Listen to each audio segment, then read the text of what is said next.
এখনও ভারতে নয়াদিল্লিতেই অবস্থান করছেন বাংলাদেশ থেকে পালিয়ে যাওয়া স্বৈরশাসক শেখ হাসিনা। তিনি ব্রিটিশ সরকারের কাছে রাজনৈতিক আশ্রয় চেয়ে আবেদন করেছেন। বাংলাদেশ পরিস্থিতি নিয়ে উদ্বেগ জানিয়ে নরেন্দ্র মোদী মন্ত্রিসভার বৈঠক করেছেন। সর্বদলীয় বৈঠকে করে রাহুল গান্ধীকে পরিস্থিতির ব্যাখ্যা দিয়েছেন সুব্রামানিয়াম জয়শঙ্কর। বিবিসি বলছে, ভারত তার বিশেষ বন্ধু রাষ্ট্রে সংকট মোকাবেলায় ব্যর্থ হয়েছে। আরও জানাচ্ছেন রানা মনসুর। সোমবার ভারতে গিয়ে শেখ হাসিনার বোন শেখ রেহানা, যিনি ব্রিটেনের নাগরিক, শেখ হাসিনার জন্য রাজনৈতিক আশ্রয় চেয়ে ব্রিটেন সরকারের কাছে আবেদন করেছেন। মঙ্গলবার এমনটা জানায় ভারতীয় গণমাধ্যম দ্য হিন্দু। এছাড়া শেখ রেহানার মেয়ে ব্রিটিশ সরকারের লেবার পার্টির এমপি এবং economic secretary to treasury Tulip সিদ্দিকও শেখ হাসিনার রাজনৈতিক আশ্রয়ে সহায়তা চেয়েছেন।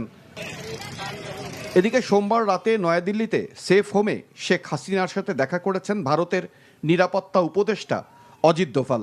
এরপর প্রধানমন্ত্রী নরেন্দ্র মোদী বাংলাদেশ থেকে শেখ হাসিনার পালিয়ে যাওয়া এবং বাংলাদেশ পরিস্থিতি নিয়ে রাতে মন্ত্রিসভার জরুরি বৈঠক করেছেন।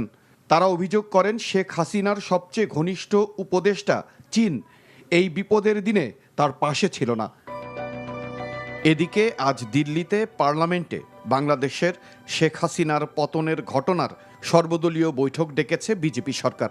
তাতে সর্বশেষ পরিস্থিতি নিয়ে বক্তব্য রেখেছেন ভারতীয় পররাষ্ট্রমন্ত্রী সুব্রামানিয়াম জয়শঙ্কর। এ সময় ভারতের বিরোধী দলীয় নেতা রাহুল গান্ধীও শেখ হাসিনা এবং বাংলাদেশের সর্বশেষ পরিস্থিতি লোকসভাকে জানাতে সরকারকে আহ্বান জানান। ভারতীয় গণমাধ্যম এনডিটিভি বলছে, শেখ হাসিনার ক্ষমতাচ্যুতি ভারতের বড় রকমের কূটনৈতিক ব্যর্থতা।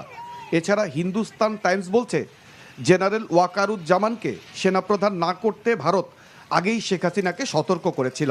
রয়টার্সের সুদীপ্ত গাঙ্গুলি এবং ভারতের দ্য ইকোনমিক টাইমস বলছে, হাসিনার বিরুদ্ধে এটা পশ্চিমা ষড়যন্ত্র।